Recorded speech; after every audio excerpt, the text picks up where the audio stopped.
Today we are doing an Oobleck excavation. But what is Oobleck?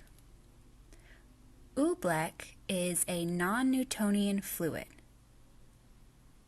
Well, what is a non-Newtonian fluid?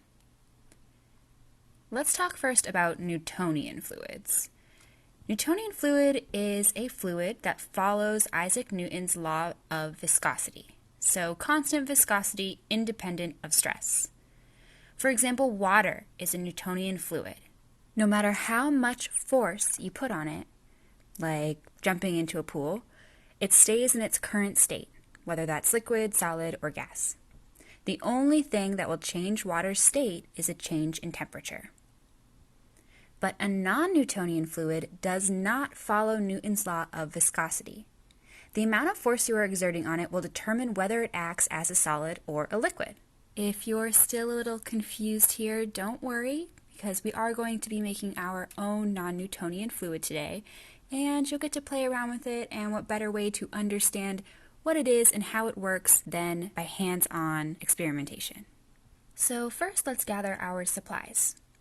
We will need cornstarch and water and a container to mix them in, some fossils or treasure, maybe some marbles, something to bury in your oobleck that you can excavate later. We also need some tools for excavating. We don't need these today, but you might as well get them ready just so you have everything good to go.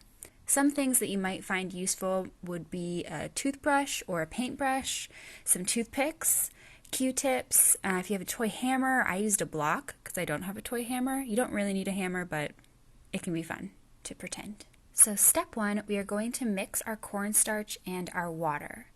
You want 2 parts cornstarch to 1 part water.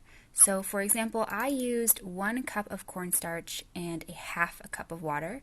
You might want to use 2 cups of cornstarch and 1 cup of water. Just make sure that the amount of water you're putting in is half of the amount of cornstarch you're putting in. And go ahead and mix those up together. And I did end up needing to add a little bit more water to mine. If you have to do that, please feel free. You'll be able to judge how well it mixes. You can feel it. If it's too crumbly and dry, you'll need a little bit more water. If it's way too runny, you want to add some more cornstarch. So just do a little bit at a time until you get the perfect mixture. Now it's time to just play, explore, and experiment. Try rolling it in your hands. Try holding it still in your hands. Push your hands slowly into the oobleck. Try slapping it or punching it. Just play around with it. It's really cool stuff, so take your time here. Do whatever you want. If you're looking for an additional experiment to try, why don't you try formulating and testing a hypothesis? What do you think would happen if you added more water and just kept adding water? Think about it. Come up with a hypothesis about what you think would happen. Once you have it, test it out. Add water by increments and see what happens.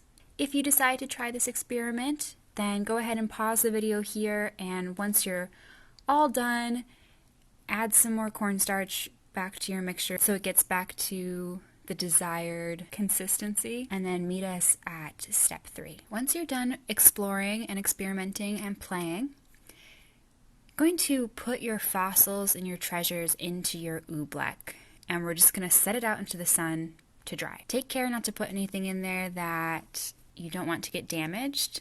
It's quite easy to wash the oobleck off once you're done excavating it, but I wouldn't put anything very special to you in there just to be safe. And this is going to take at least a day. You'll want to put it in the sun, so pick a sunny day. It won't work very well. It won't work at all in the rain. If it's going to rain, take your oobleck inside. It will dry on its own inside as well, but it certainly goes a lot faster if you can put it in the sun. While you're waiting, why don't you learn a little bit about paleontology?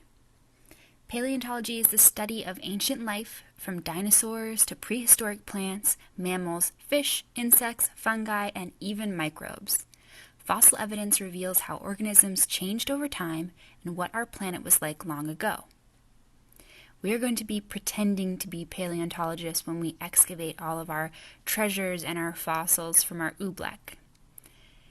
While you're waiting for your oobleck to dry, I have a couple of really cool websites here. The American Museum of Natural History's page. It's full of great information and fun games, stories, and activities all about paleontology. And we also have a link to earn your own junior paleontologist badge from the National Park Service. You can download a free activity book there and complete the activities inside, then mail it in and get your badge in the mail. I'm going to post these links in the description so that you can visit them while you're waiting for your oobleck to dry. So now that your oobleck is all dried, go ahead and take it inside and we are going to excavate it. So I used a little block to pretend to be my hammer to break open my big chunk of oobleck. You don't really need anything to hammer it with, but it's fun to pretend. And then once I got my oobleck opened, I started to brush off my fossils, just like a real paleontologist would do. The toothpick ended up coming in really handy to chip away some of the oobleck stuck in the grooves. And you can polish it off at the end with your Q-tip if you have one. And there's all my lovely treasures and my fossils excavated from the oobleck. Thank you so much for joining me on this Oobleck excavation. I hope that you had fun learning about non-Newtonian fluids and paleontology. Thanks again for joining me.